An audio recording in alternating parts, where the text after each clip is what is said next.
મિત્રો, કેમ છો? બધા મજામાં છો? તો સારું, નાનાથી મોટા સુધી બધાને ભાવે ને એવી મગ આપણે બનાવવાના છીએ, મગ દાળ. તો આ વિડીયો અંત સુધી જરૂરથી જોજો. જો તમે આ વિડીયો અંત સુધી જરૂરથી જોશો તો તમારે પણ આવી જ મગ દાળ બનશે. તો સારું, બનાવવાનું શરૂ કરીએ. દાળ લઈ લીધી છે અને તેને મેં 1 કલાક પાણીમાં પલાળી દીધી હતી. હવે પછી મેં એક કોટનના કપડામાં સૂકવી દીધી હતી. એક આપણે જે ઓલી જારી જેવું હોય ને તેમાં કાઢી નાખવાની અને પાણી સાવ નીકળી જાય એટલે કોટનના કપડામાં સૂકવી દેવાની. તો તેને મેં આ પાણી સાવ સુકાઈ જાય ત્યાં સુધી સૂકવી દીધી છે. 1 થી 2 કલાક સુધી પંખા નીચે સૂકવો તોય ભલે, અને આપણે જ્યાં કણે પવન આવતો હોય એ જગ્યા ઉપર સૂકવો તો પણ ચાલે. તડકામાં નહીં સૂકવવાની, નકર તમારી દાળ કૂકળાઈ જશે, તો પછી તળીને સારી નહીં બને. એટલા માટે છે ને અંદર જ સૂકવવાની. જો તમને આવી રીતે મગની દાળ બનાવવી હોય તો આ વિડીયો અંત સુધી જરૂરથી જોજો. અને આ અમારી ચેનલને લાઈક કરજો, શેર કરજો અને સબસ્ક્રાઈબ કરજો. તો ચાલો હવે આપણે તળવાનું શરૂ કરીએ. તો હાલો, મેં એક બાઉલમાં તેલ મૂકી દીધું છે, તે ગરમ થઈ ગયું છે. તો આપણે એક લઈ લઈશું જારો. તો હવે એમાં આપણે જારાને આવી રીતના રાખશું અને આવી રીતના આપણી દાળ થોડી નાખી દઈશું. પછી આ રીતે એને તળી લઈશું. ગેસની ફ્લેમ ધીમી રાખવાની. થોડી તળીને આપણે આ દાળ આવી રીતે તળી લઈશું.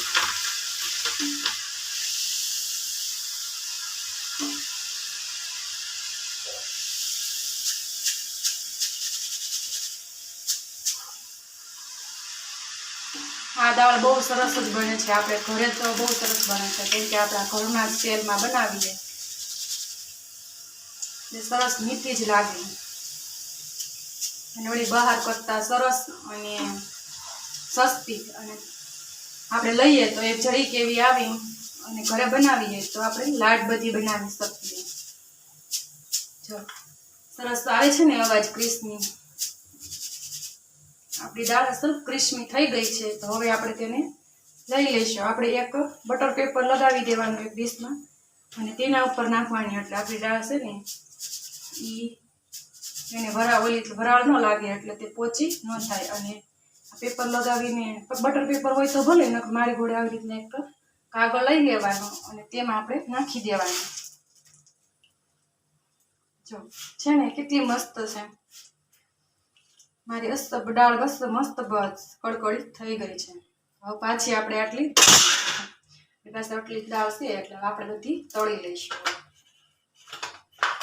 બધી જ દાળ નાખી દઈશું અને આવી જ રીતે તેવી પાછી તળી લઈશું. થોડીક વાર રહેવા દેવાની. હવે આપણી ગેસની ફ્લેમ બંધ કરી દેવાની, કેમ કે આપણી દાળ છે ને તોય તળાઈ જશે. ગરમ તેલ છે એટલું ગરમ થઈ ગયું છે.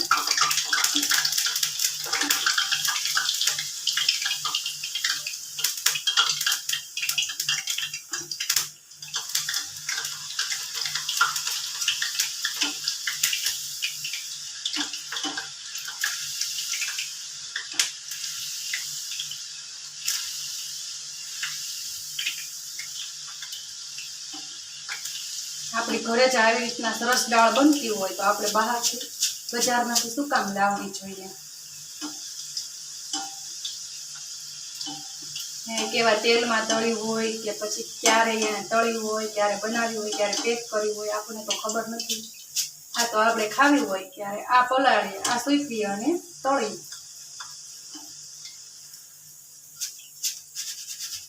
આવી રીતે તમે જરૂરથી એકવાર બનાવજો મગ દાળ. તમારી દાળ પણ બહુ સરસ મસ્ત બનશે.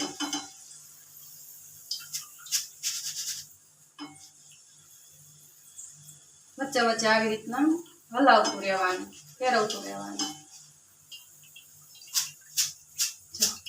છે ને કેવો મસ્ત અવાજ આવે છે. એ દાળ અસલ બનીને ક્રિસ્પી થઈ ગઈ છે. જો આવે છે ને, તો આપણે તેને કાઢી લઈશું.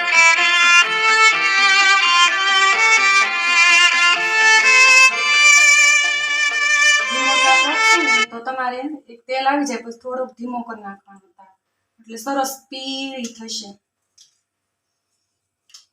અને ક્રિસ્પી થશે.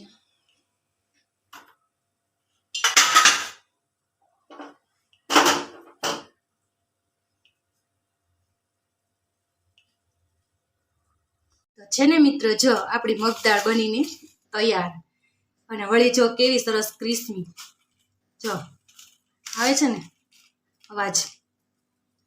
તો હવે આપણે તેમાં થોડોક મસાલો વેરીશું અને ચટપટો સ્વાદ આપીશું. જો આવી રીતે તમે બનાવશો તો બધાને બહુ જ ભાવશે, બહુ જ ભાવશે. બાળકો તો તમારા વખાણ કરતા જ નહીં થાકે. તો ટેસ્ટી, મીઠી અને ચટપટી આવી મગદાળ તમે એકવાર ઘરે જરૂરથી બનાવજો. સારું મિત્રો, આવજો. જય સીતારામ, જય શ્રી કૃષ્ણ.